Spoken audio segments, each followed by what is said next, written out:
Welcome to the unknown history of Walton County, and today this segment is the history of the state parks and forest of South Walton. So today I'm going to talk about the history of the land purchases in South Walton. First, the Florida conservation land buying programs, how that came to fruition, and some specifics about our state parks and forest. Then one of the largest land purchases that really changed the landscape and the history of our state parks and forest and South Walton, frankly. And then some of the additional incidents that happened that and continue to happen that make people, whether they're citizens, visitors, or what, stay alert to what happens with our public lands, our conservation and recreation lands. So first, I want to talk about how we got to where the state of Florida has one of the premier conservation and recreation land programs in the United States. Now, prior to 1993, there were no programs. It was just the legislature would say, okay, let's buy this land, and somebody would go and make a bill and they'd do it. But in 1963, they started a sales tax, and it was known as the Bathing Suit Fund because they funded outdoor clothing and equipment, put an additional sales tax. It was very unpopular. People didn't like it. So in 1968, they started a dock stamp tax on real estate as a funding source to purchase conservation and recreation lands. But then in 1972, the legislature approved an environmentally endangered lands bond. So there was additional money to purchase some of these lands. However, in 1979, the legislature and I guess everyone in charge of the state lands realized that they needed to do something better because there was the director of the Florida Department of Natural Resources had been convicted of taking kickbacks on land acquisition. So they said, we need a program. That's when the CARL program was started in 1979, and that stands for the Conservation and Recreation Lands. And there was a lot of administrative sort of changes. And I want to say the Department of Natural Resources is what is now the Division of Recreation and Parks.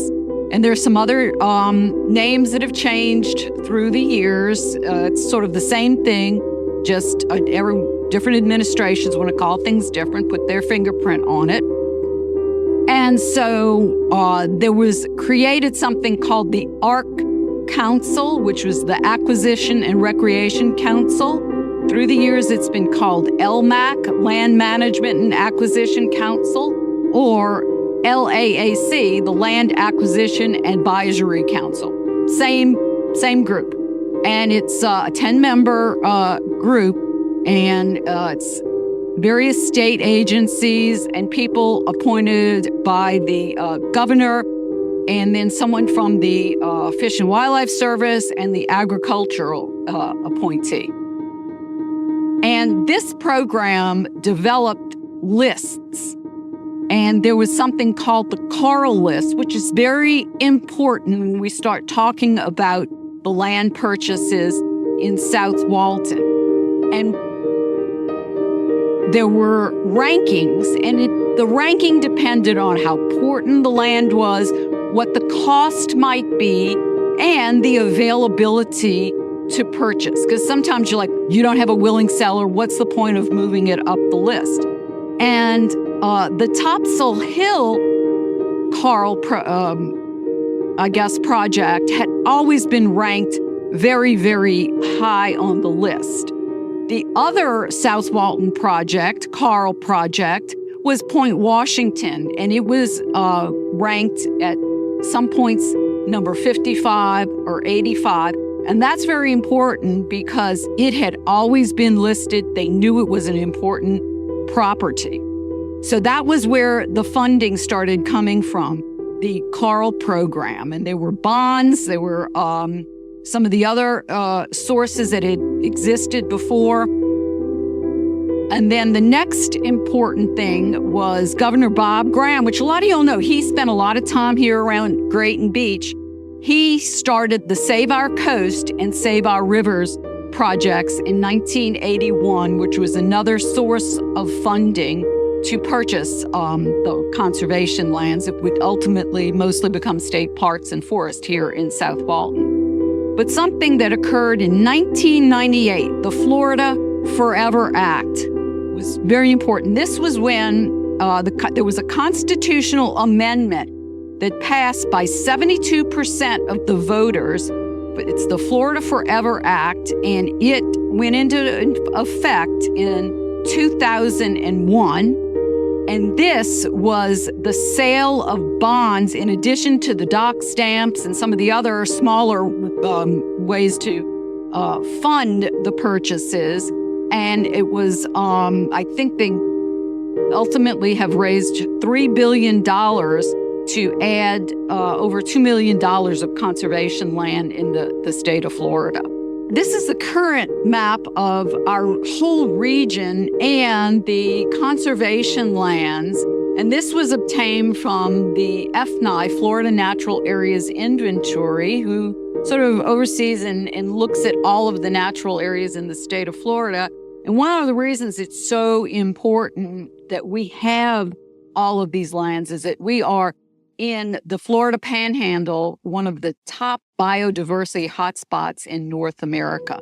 Very important that we have these lands and that we maintain these natural resources.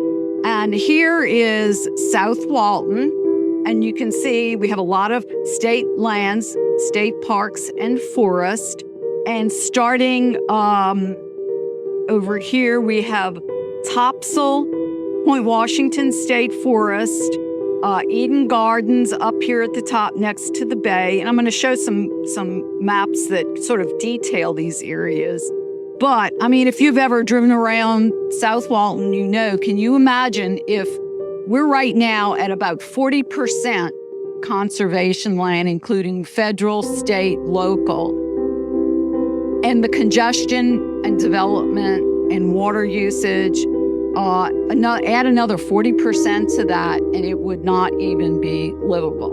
So we are so blessed to have these conservation and recreation lands that we can go out on the trails, etc., and enjoy them, as do the birds. And okay, so that's sort of an overview of it. And then I want to talk about the various state parks and in our state forest, Point Washington State Forest. The oldest one is Eden Gardens State Park. And these maps came from the DEP, Division of State Lands, reviews every management plan for state parks and forests and other properties every 10 years, an improvement. And you've got the Wesley House out here. And this was the first one. And it started in 1968. Louise Mason donated 10.4 or so acres. And then there's been an additional 150 acres added through purchases and donations. And it's a state garden, and it's absolutely fabulous. People have weddings and events there. The next state park I want to talk about, I'm going sort of like in a history, that was Grayton Beach State Park. And this is down along the coast. It was our kind of the first beach park, and it was initially a part of the park is Section 16, which Section 16 is in the township and range system in the United States through the Louisiana Purchase were all sort of declared school board property or property for schools. And so in 1964, the state obtained this school property because it was a fractional section, and it was along the beach. So that was the first 356 acres at Grayton Beach State Park. So currently, Grayton Beach sits at about 2,187 acres. It's a beautiful beach park. There's camping. There's a fabulous trail system that goes on the south side and the north side of Highway 30A. Okay, and then next, in 1992, the first purchase at Topsail Hill State Preserve occurred. And this is the one that was very, very controversial, and we're going to go into a little bit more in depth later. But the Topsail is sort of the most western public land that is in conservation. And then just to the west of it is we have the private Coffeen Nature Preserve. So this is our Topsail. We've got beautiful, wide open beaches. We've got the only coastal dune lakes that will ever be undisturbed totally. And the Point Washington State Forest, some of the property there surrounds it. So we've got an excellent sort of greenway system that allows animals and people to flow through the area in a natural way. And so that's Topsail, and we're going to talk more about that. But the initial purchase was in 1992, and that was 759 acres at the Resolution Trust Corporation auction, which I'll talk about in a second. Then they were added between 1991 and 1993, 272 acres were added through various purchases. And in 1996, there was a amended final judgment with St. Joe and the state, which we'll go into a little more detail later, that added 619 acres. And then, very important, in 1998, the Emerald Coast Golf Resort and RV Park was purchased. And that's why the campground there looks a little bit different than most state park campgrounds. That, when I moved here in 1990, back in the 80s, we would come over here. They wouldn't even let you tent camp there because it was a private RV resort. They wanted to keep it 10-10-10. And so this allowed the state to keep the rest of the acreage there that had been purchased in a more pristine state. They've added a few campsites there, but it really is like that's on the edge. It's perfect to allow for the more intense recreation on the edge, but then you've got all these fabulous trails. You can go down to the lakes, you can go down to the beach, and it's really a unique experience there in probably all of the state. So then finally, Deer Lake State Park is on the beach and north of 30A. And this was added in 1996. Most of the acreage that is on the beach was obtained in a settlement agreement with St. Joe and the state. Then some of the areas to the north of 30A were a part of the 1992 purchase that we're going to discuss in a moment. So that's Deer Lake State Park, and it really is a magnificent trek to the beach, beautiful boardwalk, and that's some of the only places people over there in some of these communities can get to the beach. Okay, and now here we have our largest conservation recreation property in South Walton. It is Point Washington State Forest. And I want to stop here and make something clear because people get this very confused. The state parks are under the Department of Environmental Protection, Division of Recreation and Parks, which is under the governor. The Point Washington State Forest is the Division of Forestry, or I believe they call it the Florida Forest Service. They change the names every once in a while. They are under the Department of Agriculture. So it's two different sort of entities, and again, so people call it Point Washington State Park. It's the forest managed by a different agency. Their mission in management is slightly different and has evolved through the years. So here is the green on this map is all Point Washington State Forest. And on this map, you can see it covers a good portion of South Walton here. We've got some out parcels here. We've got some sort of unconnected pieces over here, but we've got this huge sort of big piece of connected conservation land. And we've got some fabulous hiking and biking trails in through here. And that is something that the citizens initiated to have these trails and made sure that we did not lose some of this acreage. We'll discuss that a little bit more, but I want to point out on this map, you can see sort of the, in gray are the state parks and how we've got this one giant interconnection because they are adjacent to each other, near each other. And here, Topsail Hill Preserve State Park, it has the designation of preserve, which gives it, under the Florida statute, some additional protection when it's being planned for. And it is, if you turn off of the western side of 98 at the corner of 30A, it's one of the first things you encounter at the entrance there. So that's our most western state park.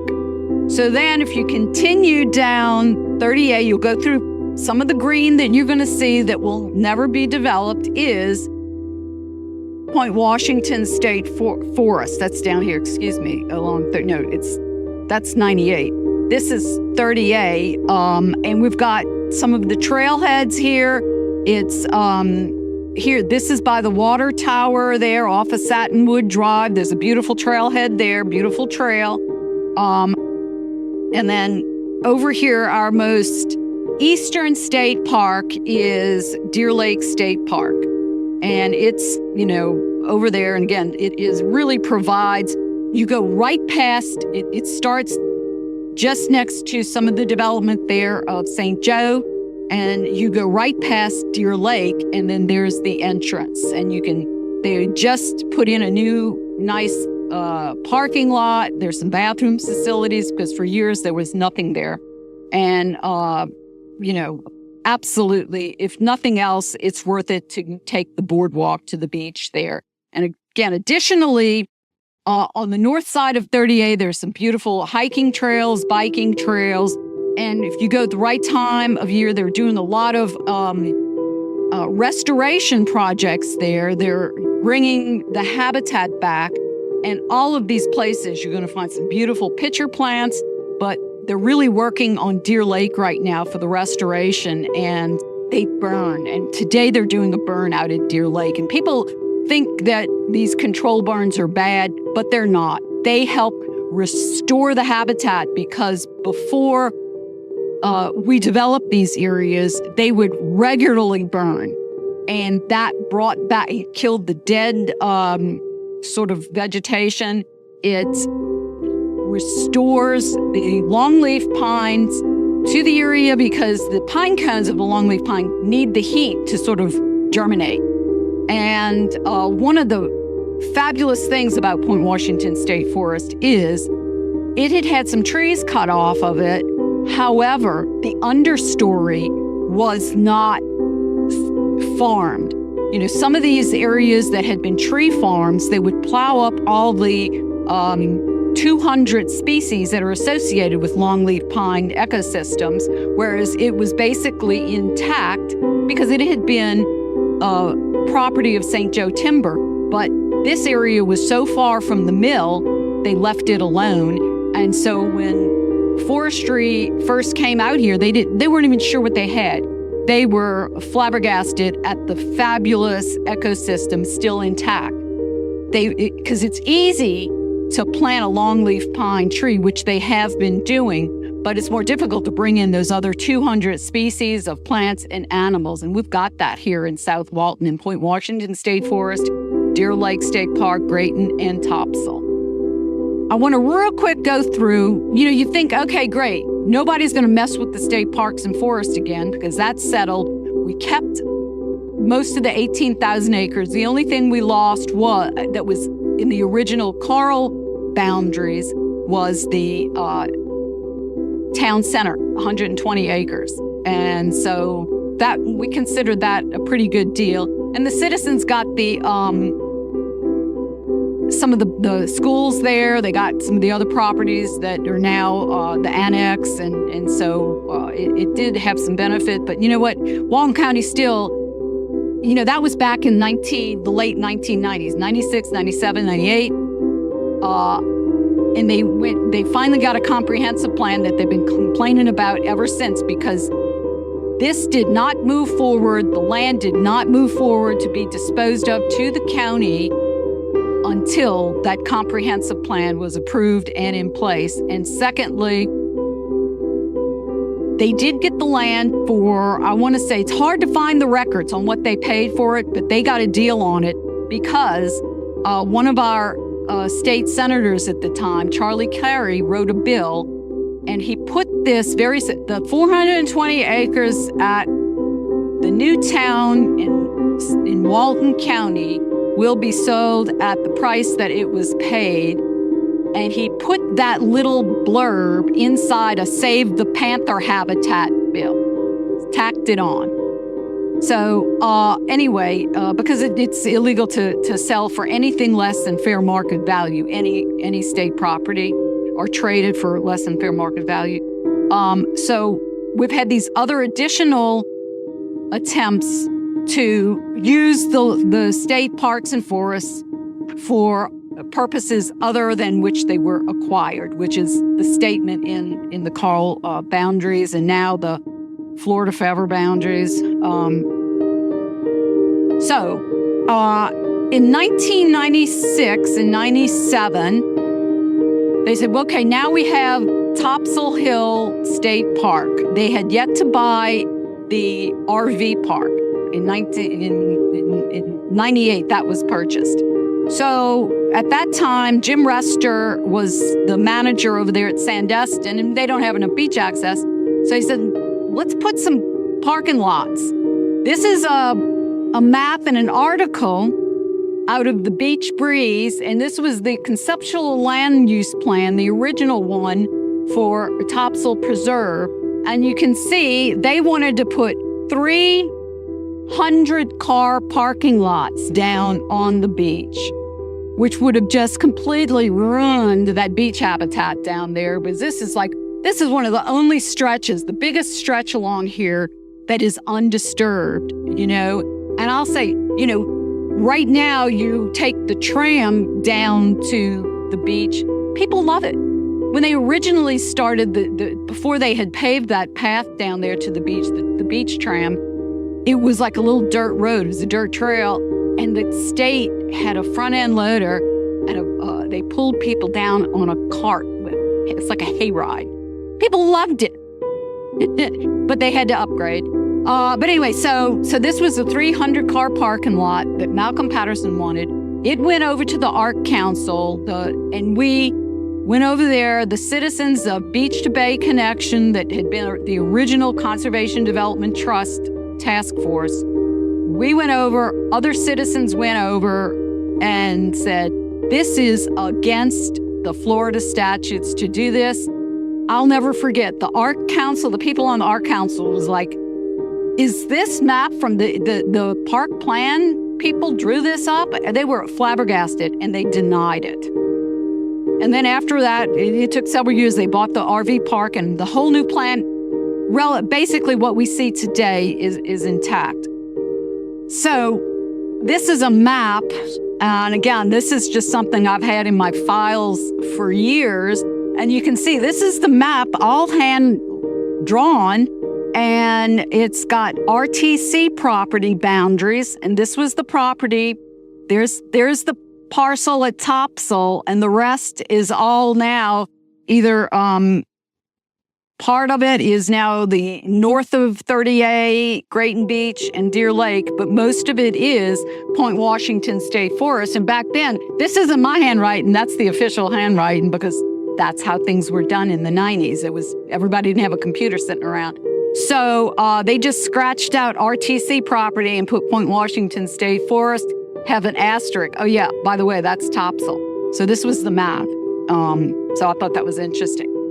So back to, in 1993, the legislature,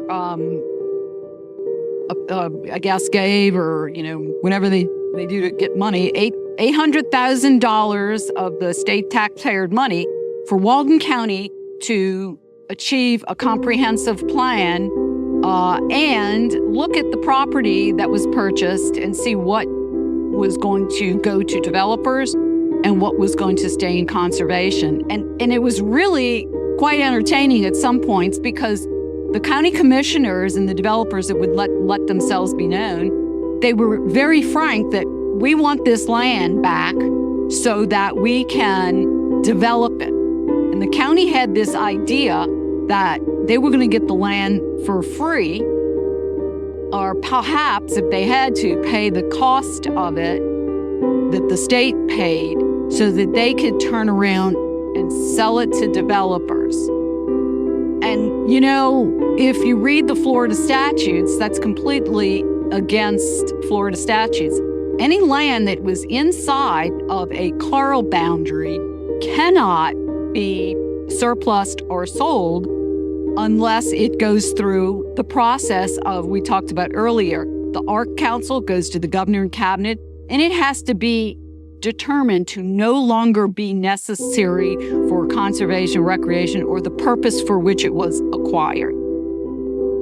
When this purchase occurred, there were, just in this area here, just to the east of where we are, about 400 acres that were not in the original Carl boundary. So those were eligible for surplusing, but they still had to go through the process. However, the county wanted land outside of the Carl boundary. So I started going to these meetings. There was like 6 or 8 different groups that would meet, and they were called task forces. And there was a affordable housing task force, there was a traffic task force, there were, school task force, but there was also a conservation and recreation task force. So I thought, well, that sounds right up my alley. So I started attending those meetings, and the chair of that task force was Bob Murphy from Grayton Beach. I'd like to mention him, and some of the other members were Miriam Ludlam, and that's when I met her. She was from 4 Mile Village, and she stayed so involved. She was in her 80s, but she would still attend every meeting. She was just great, and she was very much a cheerleader, keeping people going. And some of the other people, and 2 other people that were very, very significant in this group were Bonnie McQuiston, lives in Grayton Beach, and Cynthia Alexander, who lives in Grayton Beach. And they were very, very concerned about what was going to happen to the land surrounding them, because they lived, within the parks and now forest system. I went because I had been, for years, just involved in just riding my bike in the woods. I'd go out there. I'd gotten the topographic maps of the area, so I knew where I was, because again, there was no GPS. You didn't have a phone that you knew where you were. So I'd just find myself on the topograph maps, because it were the old roads and everything that were here. And Chick Huddle was also a part of that committee. And Chick has this idea. He came and he had, we need a environmental, historical trail route system. I went, that sounds great. And so, but he just had like an idea. But I went home after that meeting and took my topographic maps and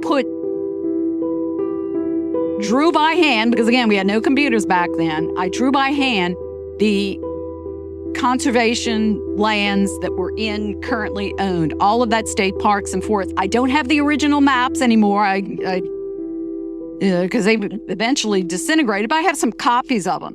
And this is basically what I did is I redrew these maps on the topographic maps and created a trail system where we could go. This is the Eastern Lake Trail System, and this was the first one. And I worked with, Tom Beitzel was the forester then. And back then, forestry was not so much into recreation. They were managing the woods. They were managing them just for habitat and, for timber. And at this point in time, Florida's getting more and more touristy. And so it's like, okay, I guess we'll have some trails. So again, we worked long and hard to get this trail system. And I want to say to people that want trails or anything on any of the state properties, that even the foresters can't go out and do a trail, anything in an area that is already not disturbed. So many of our trails are in areas that have already been disturbed because there was a lot of, people have been riding their Jeeps and whatever through these areas, or there were old fire breaks, those sorts of things. So we worked with them to do that. And you just can't put a trail through here because you don't know where, if you're going to, we just put a trail through a endangered species of plants or something. So you just can't do that. So we worked very closely with him. We had a group of people. We worked with Big Daddy's Bike Store. We'd meet and go out and work on them. But it took years to even get to the point to work on them. And so that was it. And one of the most popular trails actually right now is the ones north of Grayton. And we've got the Blue Trail, but this is how we got started. We worked with Carl Kleen there. He was the manager at Grayton at that point. And got him to work with those on the trails. And another area that this is Gulfview Heights, the Water Tower Trail, where people, because our vision was to get all of these greenway systems for people and animals and plants. So it would be a continuous connectivity, because that's what is so important, that it connects. Because when a species or anything is isolated, it does not last. So that was what we thought was so important. I hope you've enjoyed this history of our state parks and forests, and you can find a lot of this additional information at the unit management plans on the DEP website and the state forest websites. And you can find the trail maps on those websites. And I hope you enjoyed this segment and this history. There is a lot more details, but this is sort of a good overview of how it is so important, particularly in Walton County, how we could have looked a whole lot different if we had not had the citizens participating and holding on to our state forest and our state parks and making sure that they remain in conservation and for recreation purposes.